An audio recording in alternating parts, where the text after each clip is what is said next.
Hello everybody, it's Foster and I am back with another video. Supposed to have posted the past 2 days, but didn't. I'm really sorry about that. I've been taking some online classes and a lot of mental breakdowns have followed because of these online classes.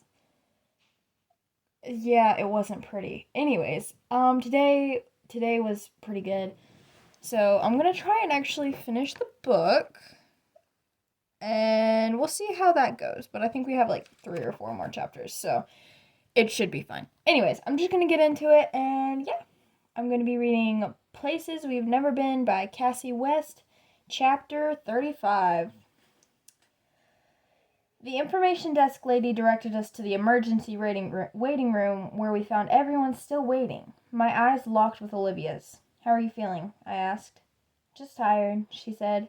She had a good-sized knot on her forehead from the fall, but no cut or anything. I took in the others, trying to gauge if she'd said anything. If they knew the bigger picture here, if they knew the bigger picture here. They looked worried, but not sad. My guess was she hadn't told them yet. But maybe I was wrong. Skyler, who'd been sitting next to her, stood, then hesitated. Had we just been friends, he could have given me a hug. But now that everyone knew we were more than that, I could tell he didn't know what to do, and that hurt more than I wanted it to. I was not going to make this about me. Skyler was allowed to feel however he felt right now. I saw the cafeteria was open. Can I get anyone anything? I'll come with you, Mom said. I'd love some coffee, Olivia said. The rest of the group shook their heads. We'll text you some of the offerings in case you change your mind, Mom said. As we left the others, I felt like I was leaving my heart behind. As soon as we were in the hallway leading to the main entrance again, and well out of earshot, I said, "Did she tell them?" "No." "Do you think she will?" "I'm not sure. Maybe it'll depend on what the doctor says when she gets seen." Did Olivia say anything about you and Skyler?" Mom asked, her voice making it perfectly clear that she was irritated. I think everyone was too worried about Olivia to think about that. I was just wondering if a discussion had happened, and that's why Skyler had been standoffish in the waiting room. I know you think it's a mistake. I know it's a mistake, at least right now, but apparently you stopped taking my advice. Mom, it's not like that. I didn't know about Olivia when I kissed Skyler. But now you do. Now you do. An hour passed, maybe 2, as I sat in the RV and sketched to try and get my mind off everything. I sat out here because I didn't want Skyler to have to worry about how to act around me or feel awkward. I wanted him to focus all his attention on his mom.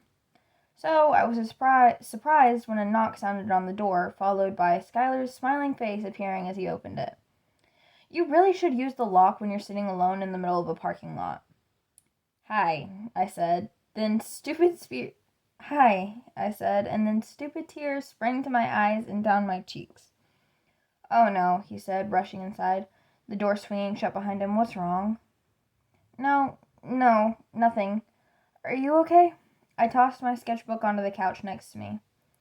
He sat down and pulled me into a tight hug. Yeah, I'm fine. I'm sorry I was a spaz back there. In all the stress, I had forgotten that they knew we were kissing now.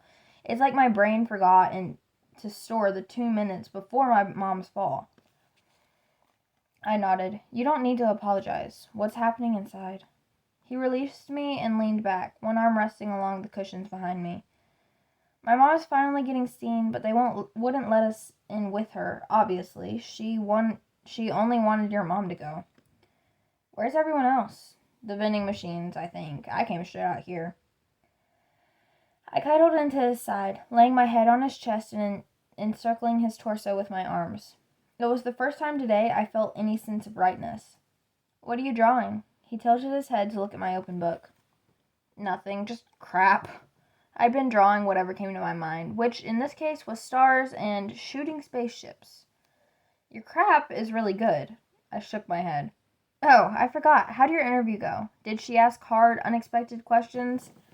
I don't want to talk about it. Not even with me. Let's just say it ended with me basically telling her that if I had balls, she would have let me in her school. Skylar's eyes widened. Was that on your flashcards? I laughed and then groaned. I thought I was this strong female gamer ready to change the world, but she was right. I'm not. I'm a person who can't even be myself around half my friends. How do I expect to stand up for myself to people who won't want me there? You just told the dean of admissions that she was being sexist, and you're saying you don't know how to stand up for yourself? He asked. Sounds like the opposite to me. But before that, I said, I was unsure, trying to say the right things. Understandably. But it sounds like you showed your true self by the end, the one you try to filter more than you should. I shook my head. I shouldn't be thinking about all this with your mom and stuff. How could you not be thinking about it? You've been preparing for this for months. You're allowed to be upset. He wouldn't be saying that if he knew what was really happening with his mom. This thought made me sad. I'm sorry we kissed when you have to leave again. You are? I don't want to hurt you. Nora, he said. I know this next year is going to be hard, but I really hope you aren't sorry we kissed. It's going to be harder than you even know, I said. And if we hadn't kissed each other, it would be easier. I don't know. I was feeling restless, sad, and uncertain all at the same time. Let's read the notebook. Yeah? I nodded. He went to my bunk and retrieved the book. He flipped through it and he took his seat next to me again. It's your entry. Will you read it? I asked. Sure. He held up the book close to his face. People think I'm weird. I know they do. But I've decided that creative people have to be. Otherwise, how are they going to think about the same things differently than everyone else, or create things that the rest of the world hasn't already created? He paused. I was smarter at 13, I said. He smiled. You were pretty smart. I tilted my head to look at the entry. Is there more? Are you hoping your 13-year-old self is going to tell you what to do now? Yes, she did leave a template. Did she leave a template to an apology letter to whom it may concern? I know I've said or done something stupid, but despite the way I delivered this message, it was very true. Is that for the dean? It's really sad that you even have to ask, that I could write that letter to so many people right now. He chuckled. Yes, my mom thinks I should write an email to the dean. What do you think? I don't know. It's okay not to know. I nodded to the book. He held it out for me. It's your entry. You should read it. I played with the bottom of his shirt, twisting it around my finger once, then unwinding it. I looked at him. His gaze was unwavering. I took the book from his hand. The words were written in my even strokes that seemed so confident and sure. I read, You're already gone, so maybe you'll never read this. Or you'll read it when you come back to visit. Or maybe, if I remember to, I'll read it to you over the phone. Or maybe 4 years will go by, and I'll read it to you out loud in an RV in a hospital parking lot. Wow, you were oddly specific, he said. I often am, he smirked. I continued. I already missed you. And since you've been gone, I've been thinking about this, the creative thing. You helped me discover that because you never made me feel stupid for being me. And you never made me feel stupid about what I thought or created. You always told me that art is meant to be shared so that it connects people who need it the most. The smile left Skylar's face, turning serious, thoughtful. That sounds so cheesy now that I'm writing it. It sounds so cheesy now that I'm writing it down, but I don't think I'd be an artist or the artist I am or even the person I am if I hadn't known you. Yeah, I'm not going to read that out loud to you. I'd be too embarrassed. But maybe one day you'll read this, and maybe you'll feel the same way. A horn blared on the street outside, and I jumped a little. I closed the book and set it aside, then hugged my knees to my chest. Skyler was my person.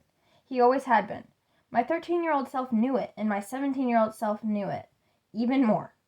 It didn't matter what my mom said, or the hard things that we were going to face in the coming years. I knew we'd face them better together. I feel the same way, he said. I'm not sorry we kissed, I whispered. I'm not sorry either. I love you, I said. I love you too. Skyler, there's something... What? He asked when I didn't continue. Never mind. Never mind? Just remember you love me later, okay? You think I'm not going to remember that when I'm gone? I've loved you for half my life. I'm not going to forget. And that is the end of chapter 35. I hope you all liked it, and I'm going to go ahead and read the rest of this, and I'll just post it all at once. But yeah, thank you guys so much for watching, and I will see you in the next one. Bye!